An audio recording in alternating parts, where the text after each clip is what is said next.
La capsule à vis, il y a des essais qui sont faits dans le Bordelais. Ouais. Quelques châteaux qui commencent à faire des essais en mettant en bouteille quelques centaines de bouteilles tous les ans. Et puis regardez l'évolution.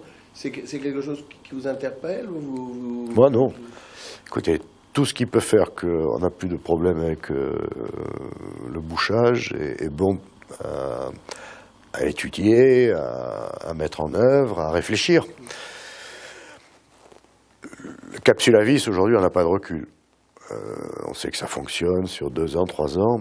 Qu'en est-il sur l'aspect esthétique, à la limite, on s'en fout.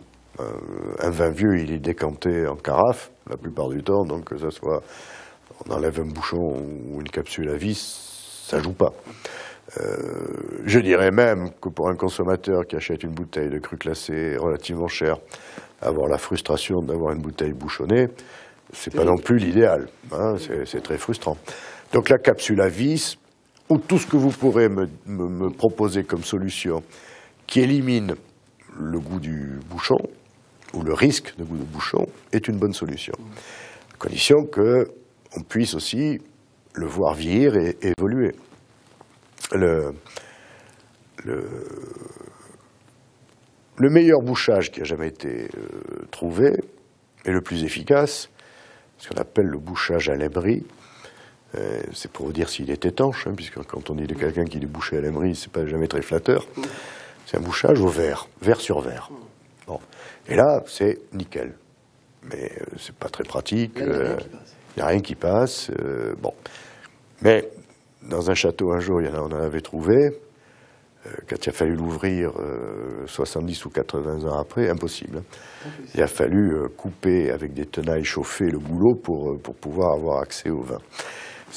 Puis c'est pas envisageable aujourd'hui, mais... Et pour la petite histoire, vous savez si le vin était bon? Je le sais plus que ça, puisque j'ai eu la chance de le goûter. Ah oui, Elle avait étonnamment une fraîcheur étonnante. Alors c'est peut-être dû au millésime, j'en sais rien. Après, seule l'expérience et le temps pourront nous dire, est-ce que la légère oxydation ménagée qu'il y a à travers le liège va manquer au vieillissement du vin ou pas? On n'en sait rien. Voilà. Il faut un peu de recul. Une chose est certaine, c'est que normalement, la longévité d'un bouchon, c'est 30 ans.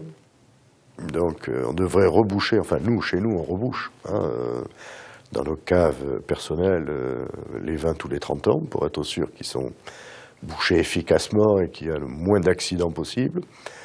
Mais toutes les solutions qui pourraient faire que on évite à terme ce goût de bouchon.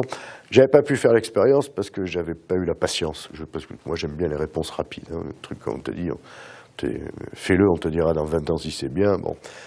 On avait même envisagé à un moment de faire une petite partie de notre production en briques, comme les briques de lait, vous savez, dans un bac alu, je sais pas quoi, puis complètement hermétique, fermé. Je regrette de ne pas l'avoir fait parce que cette proposition, on l'avait faite il y a une dizaine d'années, on aurait déjà vu, j'aurais déjà quelque chose, quelques résultats. Mais c'est vrai que si nos vins sont faits pour être bu en décanteur, qu'importe le flacon quelque part, s'il nous garantit une meilleure qualité au vieillissement. Donc si le bouchon à vis fait partie des solutions, je ne ferai pas une fixette contre.